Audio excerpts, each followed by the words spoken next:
un papier pour que ça ne soit pas trop préparé, que ça puisse prendre le chemin de la conversation. Donc, il y a possiblement des choses qui vont être intriquées entre Marcel Jousse et René Girard et des interprétations personnelles, parce que il y a des moments enfin surtout René Girard, dont l'œuvre est plus facilement appréhendable en totalité, parce que ce sont un certain nombre de livres, on va dire, alors que Jousse, voilà, c'est beaucoup plus fluctuant. Pour avoir une vision de la totalité, c'est beaucoup plus long, en fait. Moi, je n'en suis pas là, même si ça fait 30 ans que je le fréquente. D'ailleurs, je voulais saluer les boussoles d'Edgar, qui sont vraiment précieuses pour justement pouvoir naviguer dans cette œuvre. Et donc, il y a beaucoup de choses que j'ai interprétées. Je ne sais plus bien si ça vient exactement de Girard, un peu de moi, etc. Bon, enfin, bon, bref. Euh, mais voilà, je voulais que ça ait un petit peu le ton de la conversation et pas trop d'une. Voilà. Donc, en fait, euh, la première chose que je vais dire, mais ça, je ne pensais pas le dire, mais c'est pour rebondir sur ce que disait Gabriel. Marcel Mauss, donc, qui est quand même le professeur de Jousse, un prof qui a enseigné, il a écrit sur le don contre don, mais il a aussi écrit sur la magie, beaucoup sur la magie, et il a écrit sur les techniques du corps aussi. Donc, il y a un texte qui s'appelle comme ça, et en fait, c'est relié, parce que dans les techniques du corps, en fait, il montre comment c'est le geste qui relie les gens, et qui en fait crée l'intériorité humaine aussi, c'est-à-dire la conscience, etc., mais même crée du corps, dans le sens où il raconte dans les techniques du corps plusieurs phénomènes, dont un il raconte comment tout d'un coup il s'est mis à voir marcher toutes les femmes de son époque, comme les infirmières américaines qu'il avait soignées à New York, et il s'est rendu compte qu'en fait il y avait une contagion du cinéma et une manipulation gestuelle des studios hollywoodiens qui en fait formait, on croit que c'est une démarche naturelle, mais c'est pas du tout une démarche naturelle, c'est une démarche qui était formée dans une école euh, américaine tenue par Ruth Saint-Denis, qui est une grande danseuse de l'époque, qui en fait apprenait aux actrices à marcher d'une certaine façon, et cette contagion en fait avait été transmise. Et il montre bien la différence entre cette contagion, on va dire, manipulée par une industrie du divertissement et du cinéma pour donner depuis le haut une certaine image de la femme en faisant adopter par toutes les femmes du monde la même démarche, attribuée à une sorte de conformisme esthétique. Voilà, pour être belle, il faut marcher comme ça.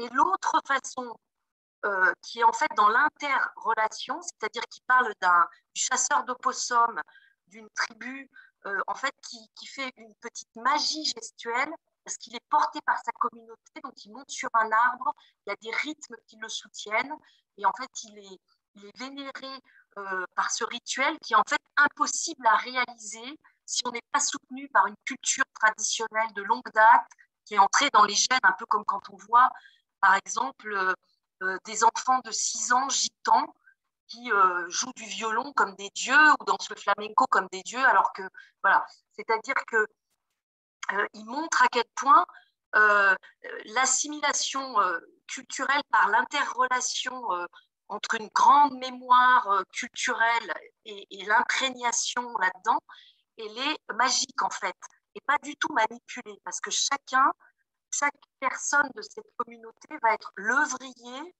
qui va rajouter euh, quelque chose à cette tradition générale et va se transformer lui-même en l'apprenant. Enfin voilà, je voulais juste dire que il y a de la même façon qu'il y a deux types de gestes, le geste qui va manipuler et le geste qui va fabriquer de l'homme par l'interrelation, où l'interrelation est première.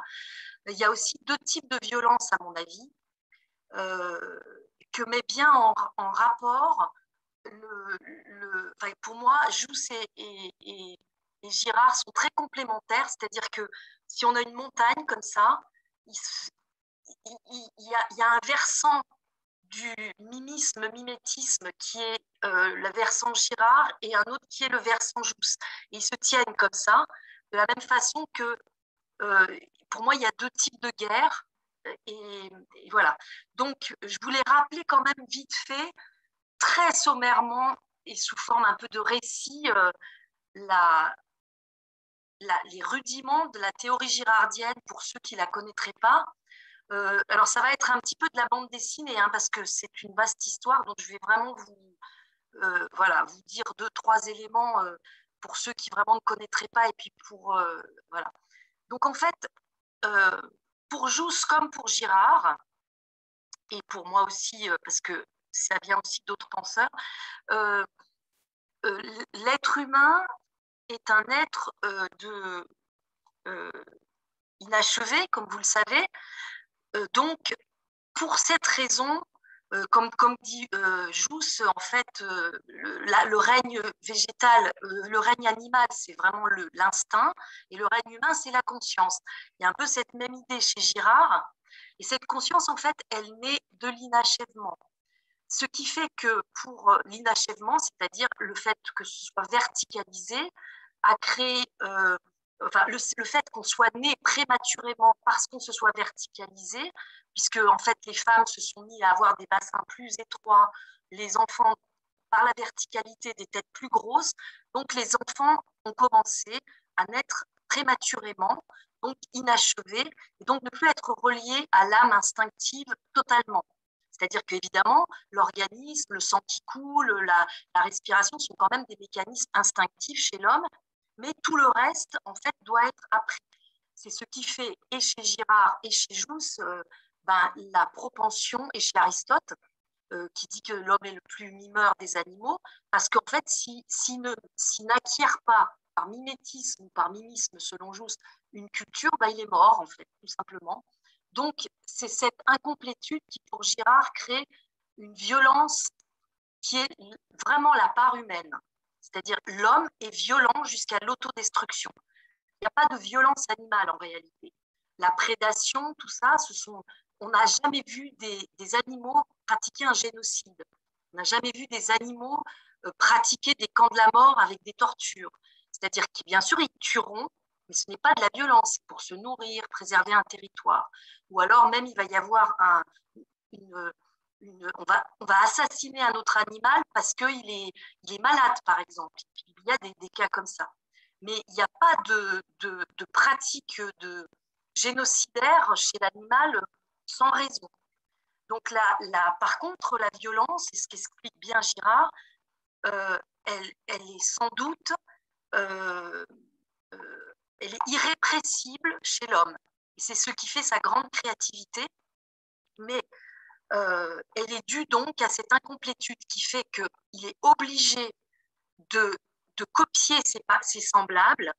Et donc, il ne copie pas seulement les gestes de ce semblable, il copie le regard vers lequel son semblable semble se sauver de la mort. C'est-à-dire, je vous donne un exemple, je vais donner un exemple un peu débile, mais un bébé, il va faire comme son père, il va faire comme sa mère, il va faire comme ce qu'il voit autour de lui, il va intégrer l'univers à la façon joussienne qu'on connaît, mais il va aussi regarder ce qui semble faire que son père, sa mère, son environnement arrive à ne pas souffrir. Lui, il sort du liquide chaud, amniotique, c'était tranquille, et tout d'un coup, il arrive dans un état d'impuissance complètement soumis et dépendant à ses semblables. Et donc, il va regarder, tiens, cette personne a l'air de se tenir debout et il a l'air de pas trop mal s'en tirer et de pas en mourir, en fait. Donc, il va essayer de se mettre debout. Et puis, petit à petit, il va regarder ce que possèdent ces gens pour s'en tirer dans la vie. Et c'est ce que Girard appelle le désir d'appropriation, c'est-à-dire le désir de vouloir la même chose que mon modèle. Le désir n'est pas original. Je ne désire pas parce que je désire. D'ailleurs, désir, ça vient de décidus, étoile absente, il y a la notion de manque. Ça vient du fait que je désire cette chose-là parce que je vois quelqu'un qui s'en tire pas trop mal, qui le possède ou qui le désire aussi. Donc le désir entraîne immédiatement une rivalité puisqu'il devient triangulaire. Mon modèle devient mon rival, très vite. C'est-à-dire que si vous mettez 5-6 jouets rouges exactement identiques, s'il y a un enfant qui va en prendre un, tout le monde va vouloir cet objet-là exactement, parce que c'est quelqu'un qui l'a désiré, donc je copie mon désir sur mon rival. Donc le désir est toujours triangulaire. C'est la mimésis d'appropriation chez Girard. Donc ça a créé dans les communautés, sans doute dans les premières communautés humaines, à partir du moment où c'est verticalisé, donc on a eu cet inachèvement, ça a sans doute créé des autodestructions communautaires jusqu'à ce que les hommes trouvent la combine en réalité. Et la combine, en fait, c'est que dans ce nœud de jalousie, d'envie permanente liée au fait que mon modèle devient mon rival au moment de l'obtention du désir, ça fait des nœuds, c'est-à-dire que l'un désire le pouvoir de l'autre, l'autre désire la femme de l'un, enfin tout le monde, ça arrive à un chaos que Girard appelle la lutte des doubles, c'est-à-dire tout le monde s'entretue, etc. Et il arrive un moment, heureusement, où inconsciemment, la communauté trouve une victime émissaire. C'est-à-dire qu'il y en a un parmi la communauté qui est différent, qui est boiteux, en général plus faible, ou qui est infirme, ou qui est d'une autre couleur que les autres. C'est pour ça qu'il y a beaucoup d'exemples d'albinos ou dans des communautés noires. Voilà, il y en a un qui a une différence. On oriente, on canalise la violence contre un seul. Du tous contre tous, on passe au tous contre un et on arrive au lynchage primitif, qui n'est pas encore le sacrifice. Et qui, en fait, ce lynchage qui est plein de haine, en apaisant la communauté lyncheuse se marque dans l'esprit de cette communauté comme un retour au calme et à la cohésion. Et donc, la communauté se dit, mais alors ce type qu'on vient de tuer, mais il ramène la paix, mais c'est quand même, il a une puissance incroyable, parce que c'est lui qui avait dû semer le désordre. Parce qu'évidemment, pour que ça marche, il faut qu'il y ait une méconnaissance du mécanisme victimaire.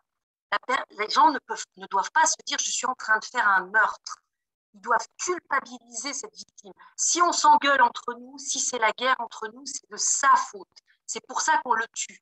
C'est lui, par sa différence, qui a entraîné cette violence.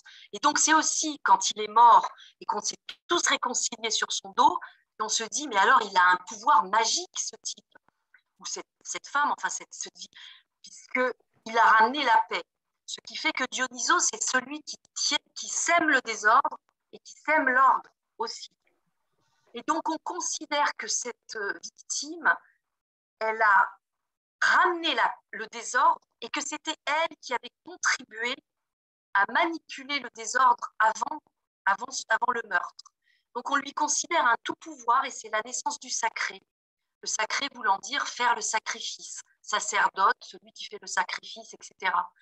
Donc, devant cette vision-là, la communauté se dit, on pourrait peut-être répéter ça, quoi, tous les ans, enfin, voilà, là il pleut, l'année prochaine, quand il pleuvra, à peu près à la même date, enfin, dans la même période,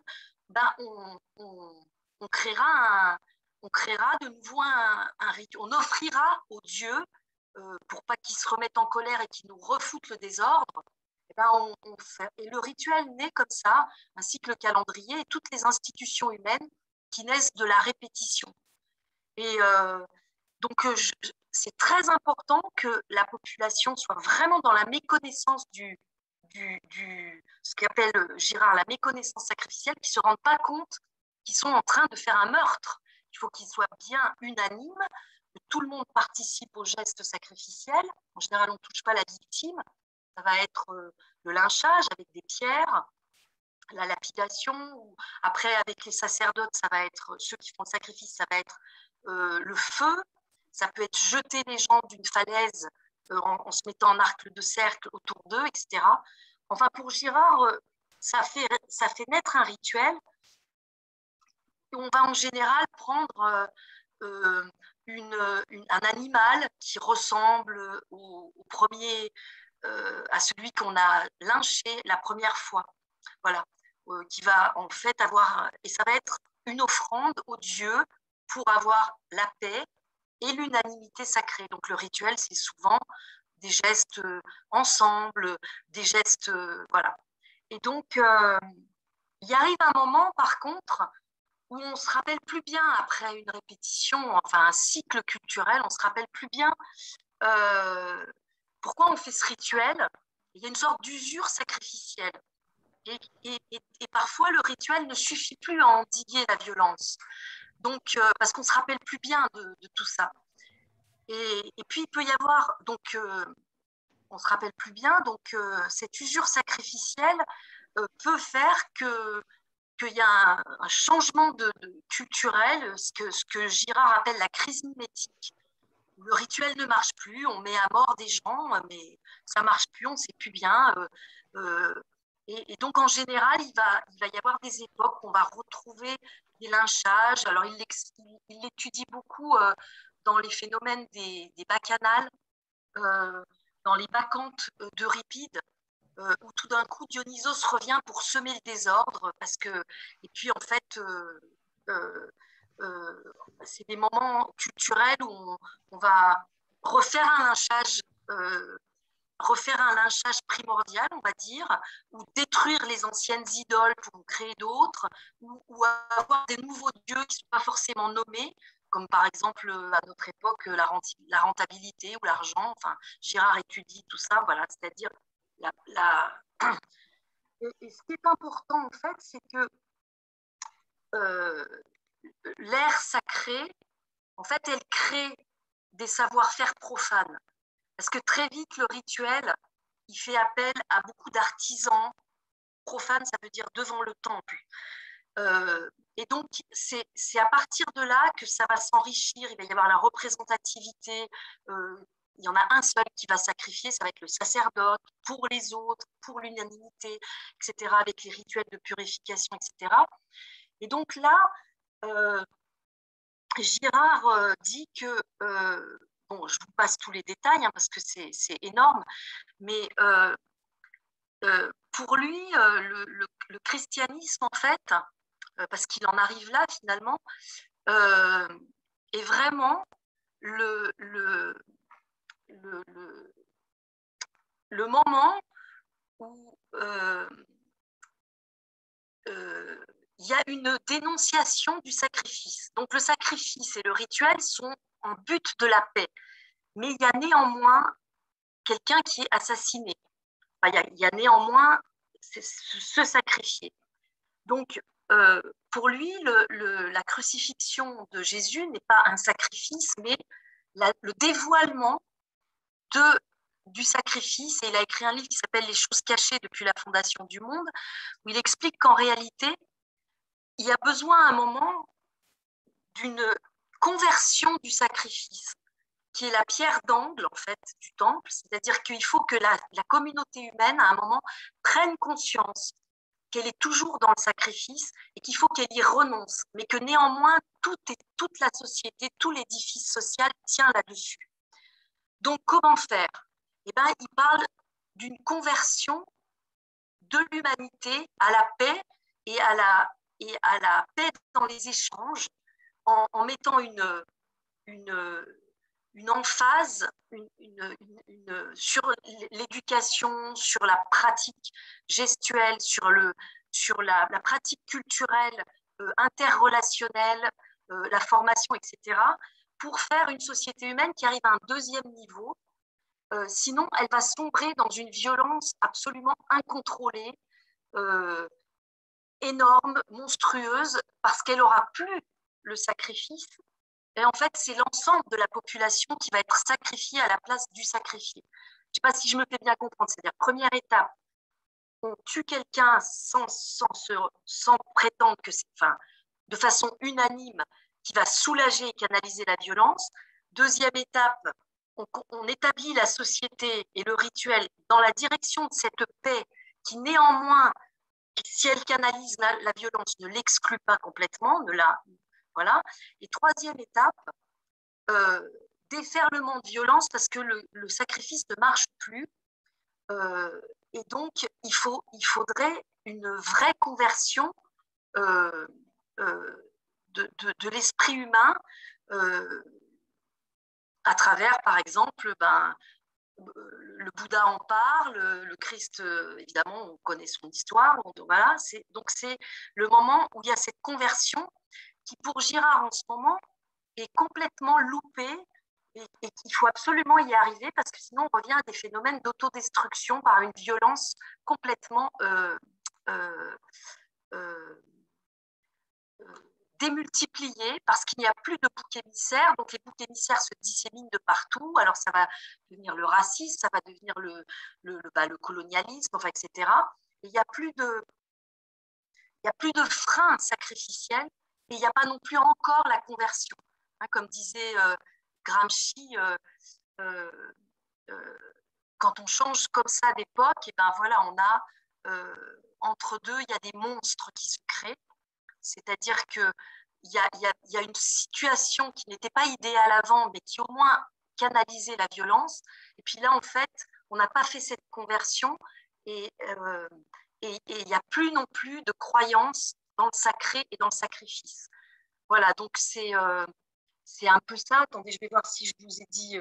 Donc les guerres autrefois, par exemple, dans le sacrifice ou dans la guerre sacrificielle, il s'agissait, par exemple, chez les Indiens qui coupaient les scalpes de la tête, il s'agissait d'une notion de dépense, en fait, dans le sacrifice, c'est-à-dire de prendre la force du Dieu, de prendre la force du sacrifié. Dans la guerre qui n'est pas sacrificielle, qu'on pourrait dire de génocidaire, des guerres colonialistes, en fait, génocide, ça vient pas, c'est pas la même chose qu'un sacrifice. Un génocide, c'est gêne, c'est l'origine. Il s'agit de tuer l'origine, il s'agit de tuer une relation au monde. Il ne s'agit pas de prendre la force de cette relation au monde. C'est-à-dire que si vous sacrifiez votre ennemi dans une civilisation traditionnelle, c'est pour s'emparer de sa force, c'est pour s'emparer de la force du Dieu, c'est pour s'emparer de la force du Dieu dont la victime est dépositaire. Mais quand vous prenez une guerre génocidaire, comme il y en a, j'emploie un mot, ce n'est pas une question de nombre, le génocide.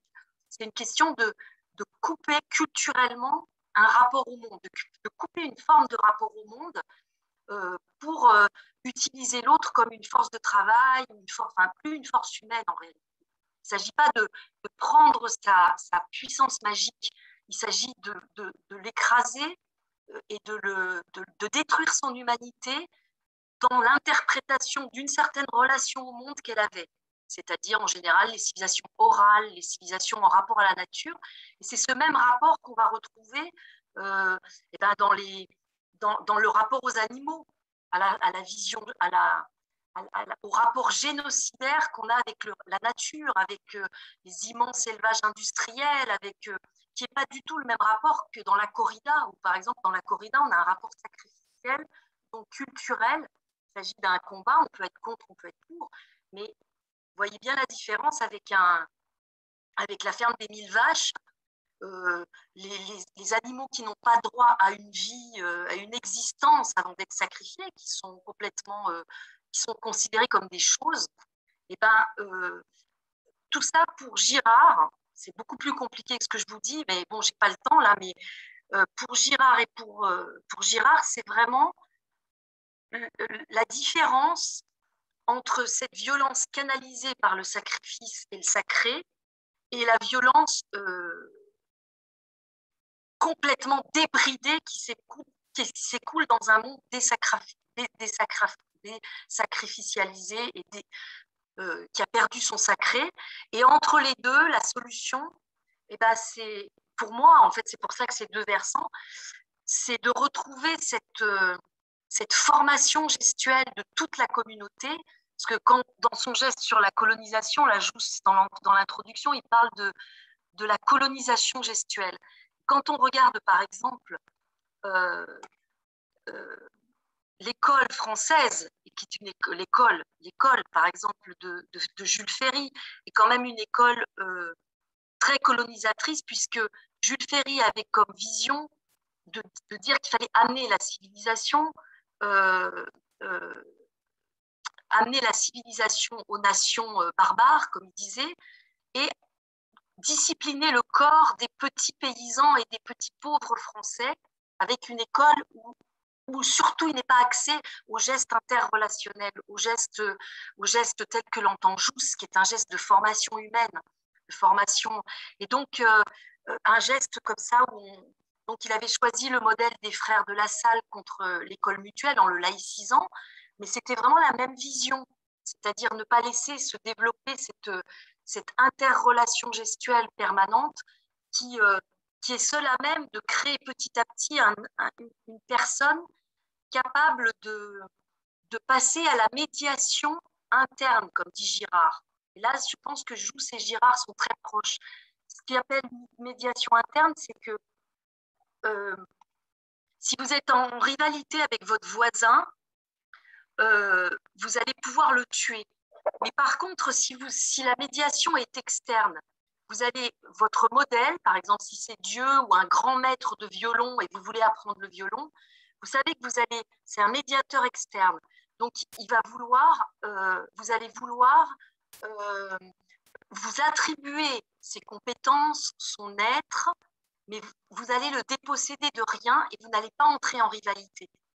Et donc, ça a beaucoup à voir avec cette imprégnation gestuelle pour pouvoir s'approprier le geste de l'autre, mais pas les choses que possède l'autre ou la place que possède l'autre. Et donc, ça nécessite que on ne soit pas dans une société où la rivalité, la compétitivité soit complètement encouragée, hein, avec l'ultralibéralisme, c'est que ça, mais qu'on travaille toujours sur des processus d'intussusception, de relationnement, d'apprentissage de la mémoire du passé pour pouvoir que chaque personne ait la possibilité de l'interpréter, de la porter en lui et de la... Voilà. Et moi, je pense toujours à ce moment du baptême dans l'évangile de Saint Jean,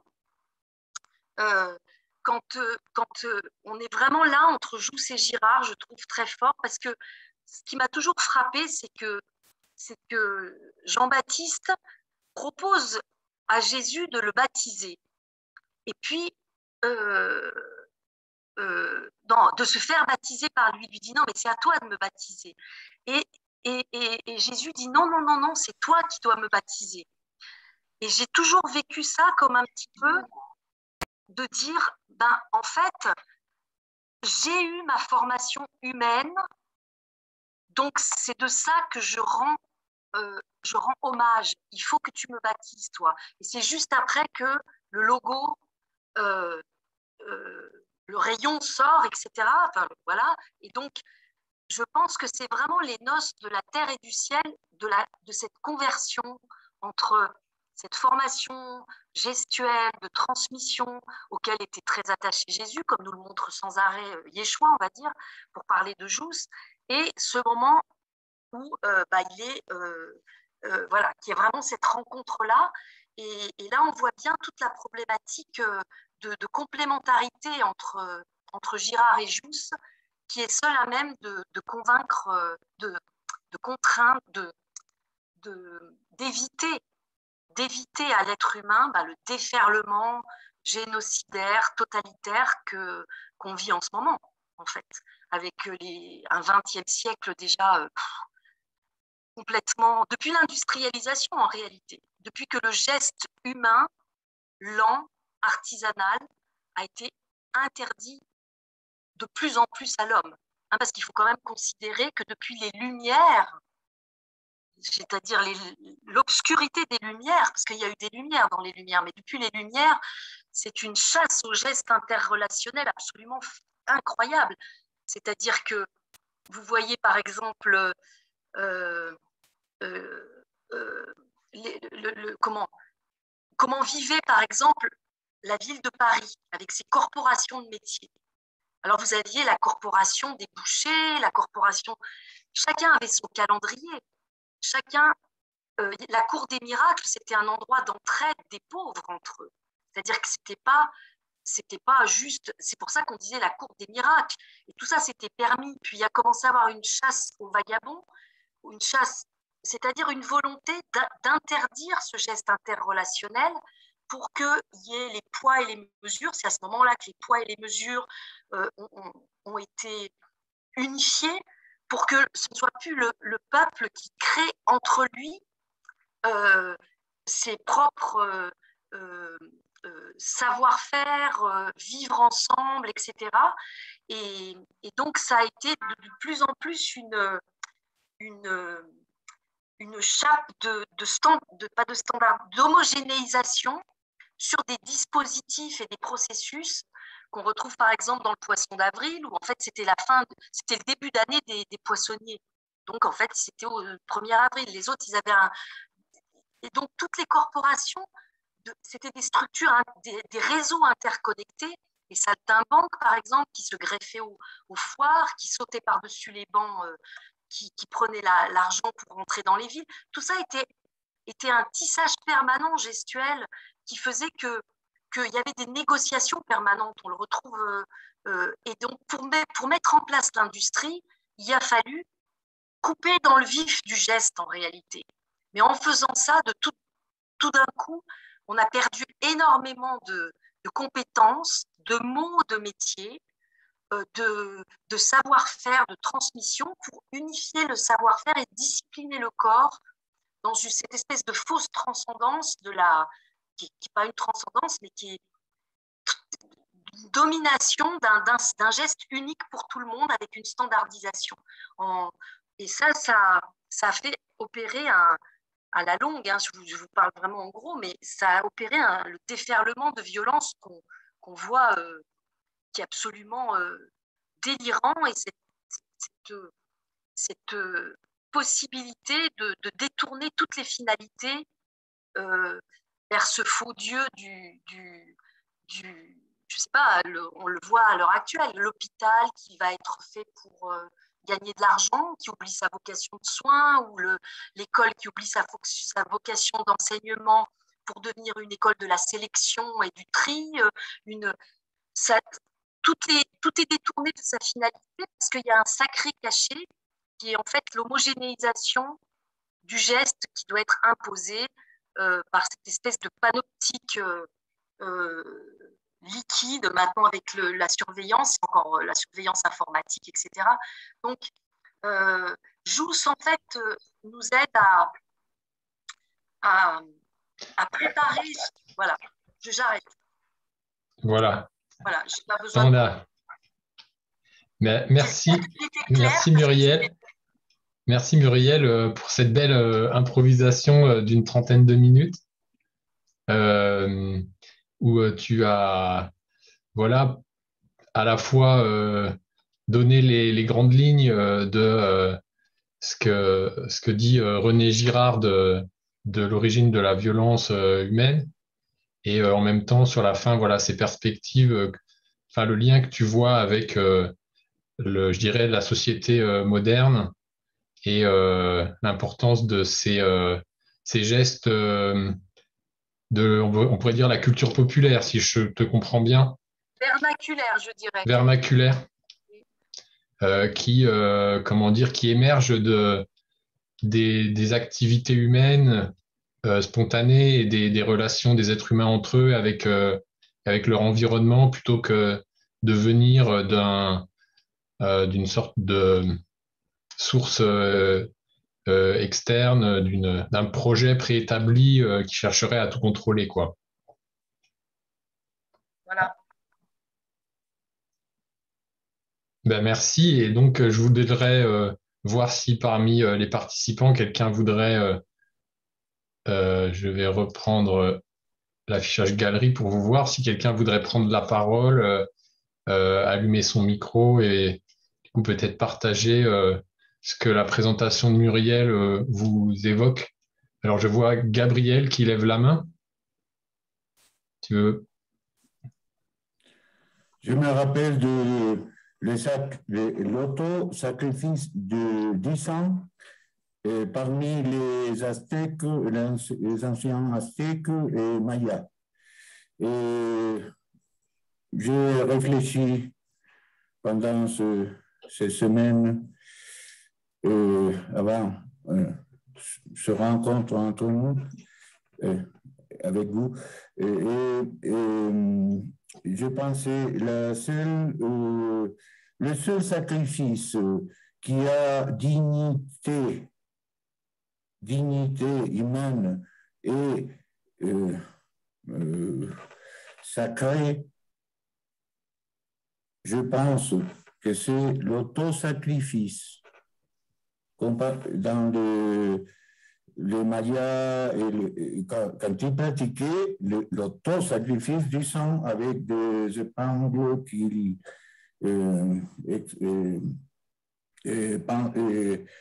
il faisait des blessures sur sa peau, sur le membre, sur le pénis.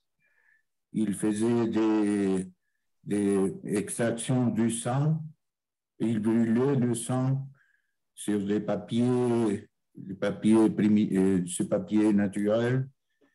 Il faisait l'autosacrifice. Je pense que l'autosacrifice, c'est le seul sacrifice légitime. Parce que, d'une autre façon, les sacrificateurs et les sacrifiants, parce que Marcel Mauss distingue entre les sacrifiants et les sacrificateurs. Les sacrifiants, c'est celui qui paie, qui achète la victime du sacrifice. Et les sacrifiants, c'est les prêtres, c'est c'est l'office, le sacerdote, c'est les sacerdotes. Alors, le sacrifiant tue un autre ou fait tuer un autre pour payer pour ses péchés. Alors, ce n'est pas légitime, je crois. C'est genre des sacrifices, sacrifier un autre pour payer pour tes péchés. Le seul sacrifice légitime, c'est l'autosacrifice, à mon avis. Seulement, je me rappelle du sacrifice des Aztèques. Ils faisaient le sacrifice des autres personnes, mais abondamment. Mais d'une façon peut-être génocide, on dirait aujourd'hui. Dans les derniers temps de l'Empire aztèque, on sacrifiait des milliers de personnes dans un jour, un seul jour. Il existait pour l'éducation des nobles cette habitude de se sangler, se faire de punction, de blessures, pour donner aux dieux le sang qui était le principe de la vie, mais c'était le sang propre. Et c'était une obligation des nobles pour son éducation. Alors, je crois qu'une chose, c'est l'auto-sacrifice et l'autre, c'est sacrifier un autre pour payer pour tes péchés.